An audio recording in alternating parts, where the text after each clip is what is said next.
여러분, 세계적인 부흥 강사인 빌리그리암 목사님이 이런 말을 했습니다. 세상은 점점 좋아지고 있으며 동시에 점점 나빠지고 있다라고. 그렇습니다. 여러 가지 문명의 이기로 생활이 편리해지고 또 풍요를 누리고 있지만은 도덕적으로 정신적으로 황폐해 가고 있으며 인간성이 상실되어져 가고 있다는 거예요. 기계화가 되고 짐승화가 되어가고 있으며 더욱 안타까운 것은 많은 가정들이 소리 없이 무너져 내리고 있다는 거예요. 가정이 깨지고 있다는 겁니다. 아내가 남편의 소중함을 모르고 남편이 아내의 소중함을, 자식이 부모의, 부모가 자식의 소중함을 잊어가고 있다는 것입니다. 가정은 하나님이 우리 인간에 위해 주신 최고의 축복입니다.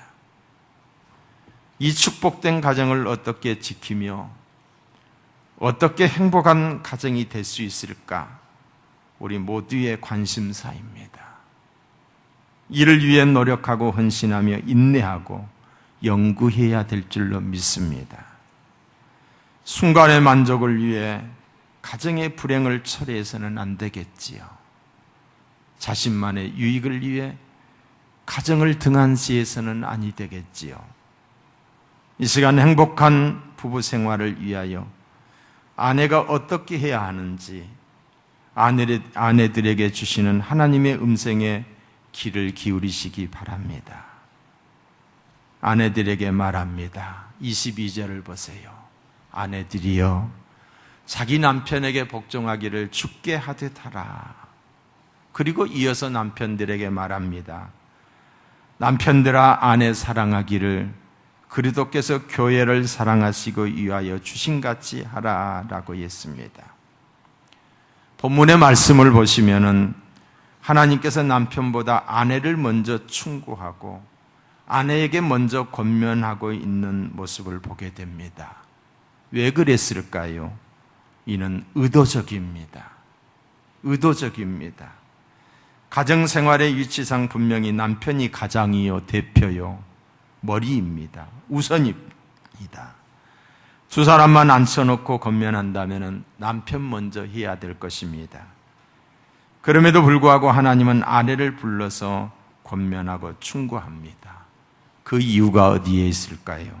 첫째는 가정행복은 남편보다 아내가 어떻게 하느냐에 따라 좌우되기 때문이라는 거예요. 사실 우리가 경험적으로 보아도 그렇습니다. 남편은 밖에서 활동하는 시간이 많지요. 반면에 아내는 그래도 요즘 같은 시대이지만 집안에서 살림을 하는 일이 더 많습니다. 그러므로 남편이 아무리 예를 쓴다 해도 아내가 자기의 위치를 지키지 못하면, 엄마의 위치를 지키지 못하면 그만 가정의 행복이 깨어지기 쉬운 것입니다. 가정의 행복이 아내의 위치와 역할에 따라 좌우될 수 있기 때문에 하나님께서 아내들에게 먼저 권면하시는 것이라고 볼 수가 있겠습니다.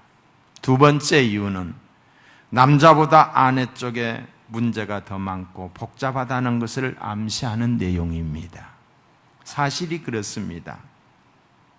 남자보다 여자가 더 복잡합니다. 언론 보기에는 남자가 문제가 있는 듯 싶지만은 깊이 보고 오래 보면은 여자가 문제예요. 형제간의 화목도 남자들이 아무리 잘하려고 해도 중간에 여자가 잘못하면 시가 문제입니다. 남자들은 어떤 면에서 좀 싱거운 데가 있고 단순하고 털털하고 허허합니다.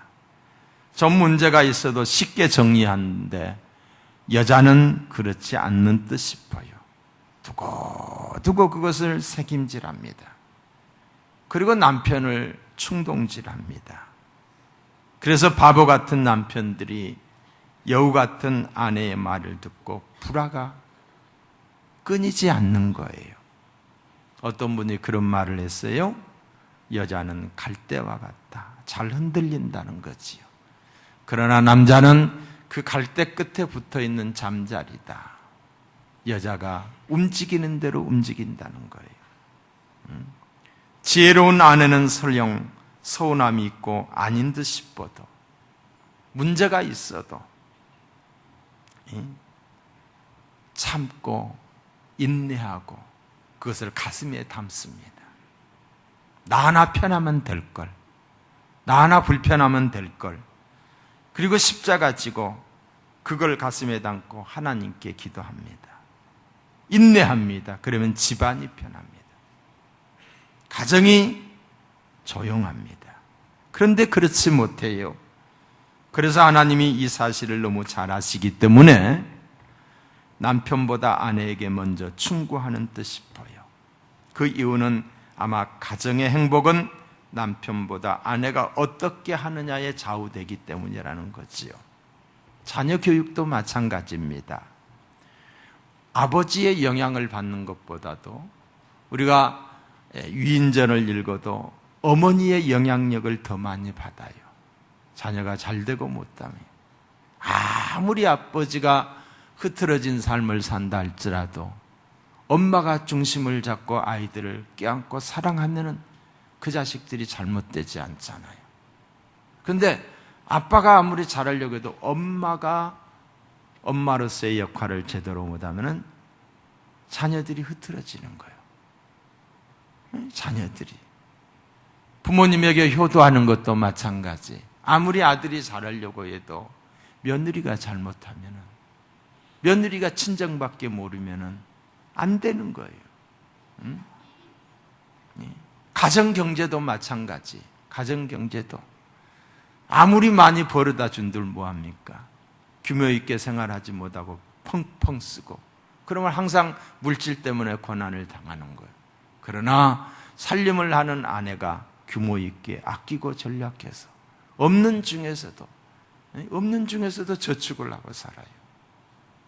아내의 역할이 이만큼 크다는 거예요. 가정의 분위기도 마찬가지. 가정의 분위기가 싸늘한 분위기가 될 수가 있고 오손도손하는 분위기가 될 수가, 아늑하고 편안한 분위기. 이게 누구를 통해서요? 엄마를 통해서. 엄마의 위치가 얼마나 중요한지 모릅니다.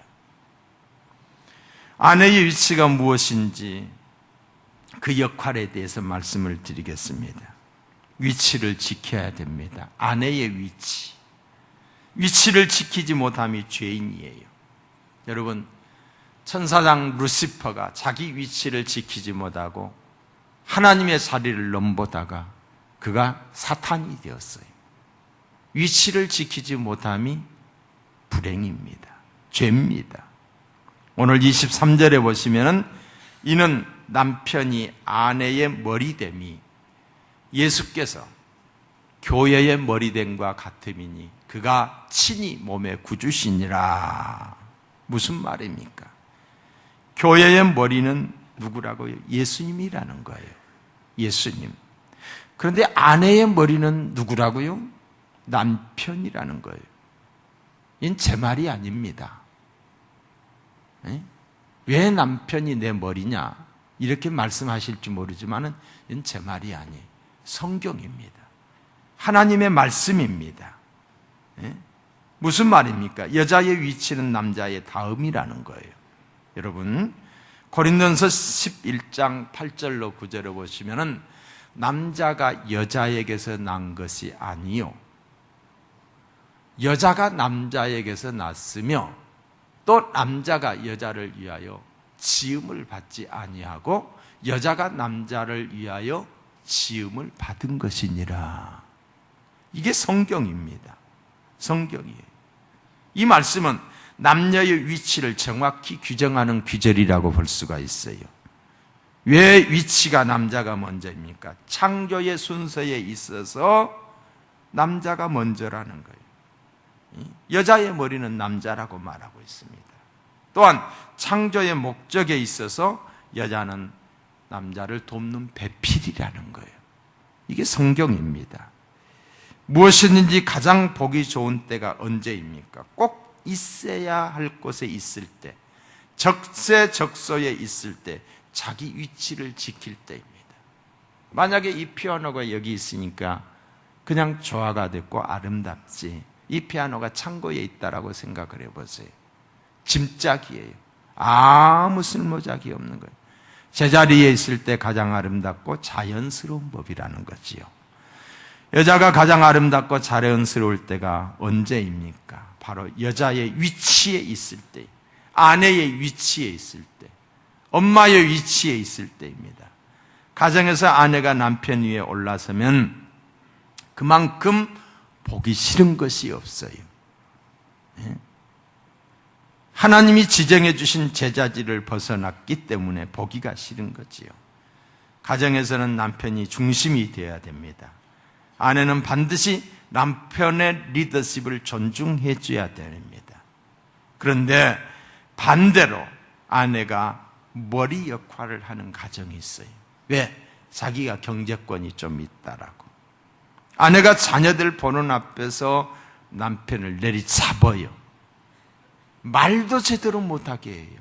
남편이 무슨 말 하려고 하면 막 입을 막 막어요. 꼬집어 돌려요. 이래서는 절대로 안 됩니다. 절대로 안 됩니다. 교육상도 좋지 않습니다. 부부가 어려움이 있어도 부족함이 있어도 그저 아내가 남편의 권위를 인정하고 사랑하는 모습을 보이면은 그 자녀들이 존중하잖아요. 자식이라 할지라도 아빠가 엄마보다 생각이 조금 부족할 수도 있다는 것을 알고 있어요. 그래도 내 아버지니까 아내가 남편의 권위를 인정하시면서 내 아빠가 이렇게 하라고 했다. 자기 생각이지만은, 그러면은 자녀들이 존경하지요.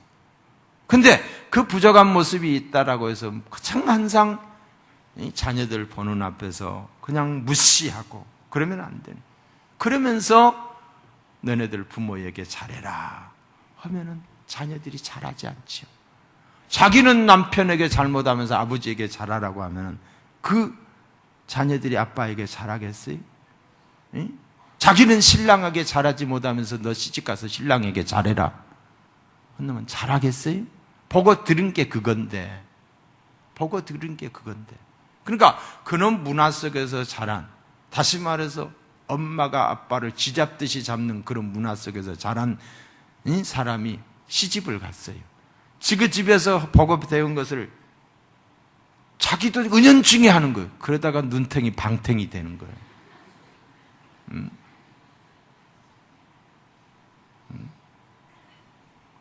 하나님은 가정의 머리를 하나만 주셨는데 여자가 머리 노릇을 하면 그 가정은 머리가 둘이 되는 괴물이 되는 거예요. 괴물. 그러므로 하나님이 보실 때 얼마나 보기 싫은 가정이 되겠습니까? 여자는 여자의 위치에 있어야 아름답습니다. 가치가 있습니다. 이 말을 오해해서는 안 됩니다. 이것은 남녀가 평등하지 않다는 말이 아닙니다. 남녀는 평등합니다. 평등합니다. 인격에 있어서 평등합니다. 다만 남자의 위치가 있고 여자의 위치가 따로 있을 뿐이에요. 평등합니다. 대통령이 있고 국민이 있다라고 해서 인격이 불평등합니까? 평등합니다. 그러나 위치가 다를 뿐이에요. 대통령으로서의 위치, 국민으로서의 위치. 이것이 하나님이 만드신 창조 질서입니다. 남자가 여자의 머리라고 해서 남자들은 거만 떨거나 또한 군림하려고 하지 말아야 돼요. 내가 머리인데, 내가 하늘인데 그러면서 큰 소리만 치는 거예요.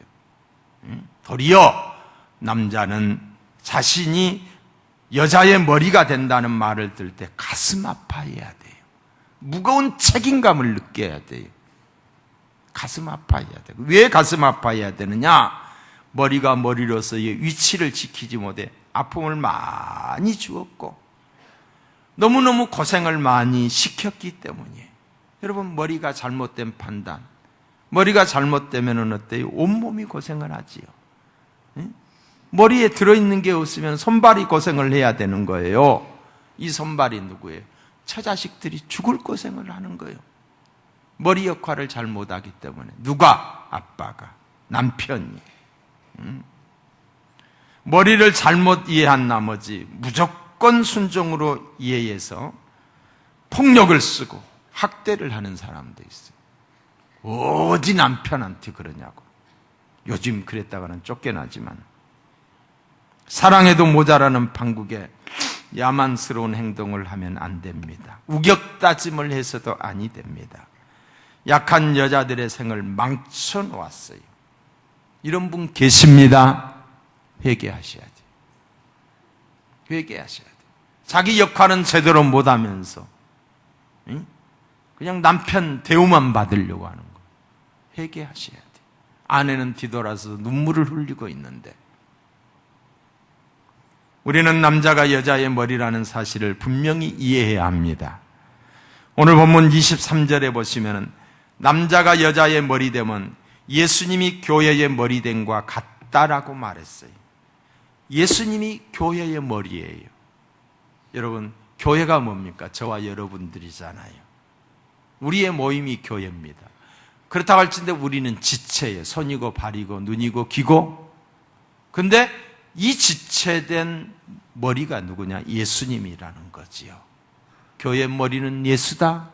그래서 우리는 머리의 지시를 받아야 사는 거예요. 예수님의 지시를 따라야 산다는 거지요. 응? 예수님의 지시를 따라서. 응? 예. 교회가 머리 되시는 예수님은 어떤 분이십니까? 예. 교회의 머리 되신 예수님이 어떤 분이신가를 우리가 배우면 됩니다. 그분이 교회를 학대했나요? 아니요. 그분이 교회의 인권을 유린했나요? 아닙니다. 그분이 교회로 하여금 무조건 맹종하게 했는가? 그렇지 않았다는 거지요. 교회의 머리가 되시는 예수님은 그런 분이 아닙니다. 예수님이 교회를 위해 무엇을 하셨는지 주의 깊게 우리가 생각해 보면은 그분은 죽기까지 복종하셨어요. 교회를 위해서 죽어주셨어요. 교회를 위하여 자기의 생명을 바쳤습니다. 어떤 사랑으로? 무조건적인 사랑으로 교회를 위하여 자신의 전부를 들여서 희생을 했습니다. 그리고 우리의 연약함을 돌보아 주셨고, 우리의 부족함을 포용해 주셨으며, 우리의 허물과 죄악을 자기의 피로 깨끗이 씻겨 주셨습니다. 이것이 머리 대신 주님이 하신 일이에요. 이 주님처럼 아내를, 네가 머리로서 아내를 사랑하라는 거예요. 아내를 위해서 희생하라는 거예요. 응? 아내의 머리가 된 남편은 어떻게 해야 될까요? 주님처럼 아내의 허물을 덮어주고 약한 부분을 보완해 주어야 됩니다. 아내를 위해서 헌신하며 가정을 책임지고 돌보아야 합니다. 그래야만 여자의 머리로서의 자격이 있다는 거지요. 그렇지 않고서 단지 남자가 여자의 머리라고 하여 무조건 기세등등하면 안 됩니다. 그러한 남자들은 양심의 가책을 받아야 돼요. 이 시간 양심의 가책을, 내가 잘못 살았구나, 성경대로 살지 않았구나. 그러나 아내들이요, 남편이 가정에서 머리로서 머리 역할을 제대로 못한다 할지라도, 자, 못할 수도 있어요. 왜? 건강이 약해서. 남편으로서의 경제적 책임을 다하지 못할 수도 있어요. 또 뭐예요? 병약하고 이 경제력이 없어서, 그리고 배우지를 못해서 생각이 짧아서, 머리로서 역할을 잘 할지 못할지라도, 그럴지라도 머리로서 존경하고 섬겨야 된다는 거예요.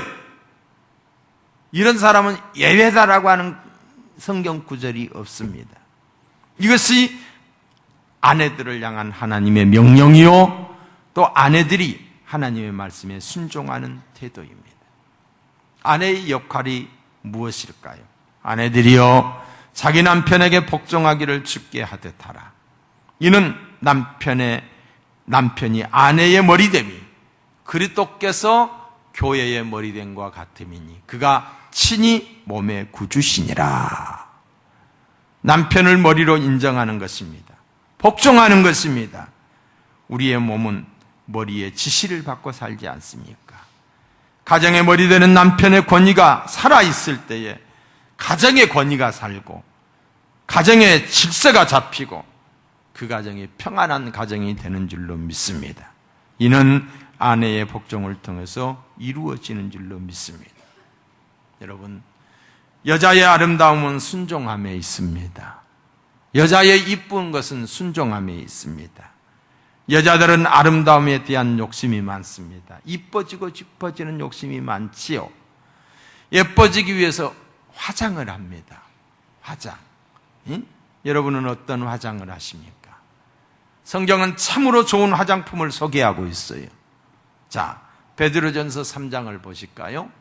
너희 단장은, 너희 화장은 머리를 꾸미고 머리를 지지고 볶고 이쁘게 하고 뭐 훅가시 넣는다고 그러대요.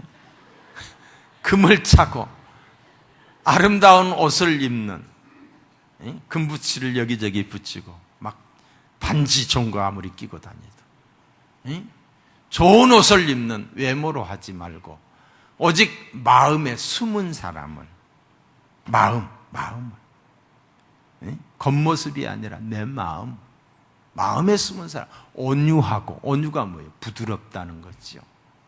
부드럽게 하라는 거. 그냥 아내가 그냥 싸납고 무섭고 막 딱 부러지고 이런 건 별로예요. 온유하고 입속에 있는 이빨은 갈아 끼어도 혓바닥은 안 갈아 끼어요. 왜? 혀는 온유하니까. 안정한 심령에 썩지 아니할 것으로 하라. 이는 하나님 앞에 값진 것이니라. 값진 것이니라. 전에 하나님께 소망을 두었던 거룩한 부녀들도, 하늘 소망을 가지고 하나님 믿고 살았던 부녀들, 구별된 삶을 살았던 부녀들도 이와 같이 자기 남편에게 순복함으로 자기를 단장하였으니, 남편에게 순종함으로 화장을 했다는 거예요. 사라가 아브람을 주라 칭하여 복종한 것 같이 너희도 선을 행하고 아무 두려운 일에도 놀라지 아니하므로 그의 딸이 되었느니라. 이 말씀이 무슨 내용입니까? 외모의 단장보다도 마음의 단장, 외모의 화장보다도 마음의 화장이 더 중요하고 우선되어야 할 것을 가르쳐주고 있는 거예요. 사랑하는 아내 여러분들이요, 여러분의 모습이 여러분의 남편에게 언제 가장 아름답게 보이는지 아십니까? 순종할 때, 남편의 권위를 인정해 줄 때, 아내가 순종함으로, 순종 화장품으로 메이크업을 했을 때가 가장 이쁜 거예요. 가정을 행복하게, 그리고 나를 가장 사랑스럽게 아름답게 하는 순종, 이 순종 화장품을 많이 애용해 주시기를 부탁합니다. 기도하시겠습니다.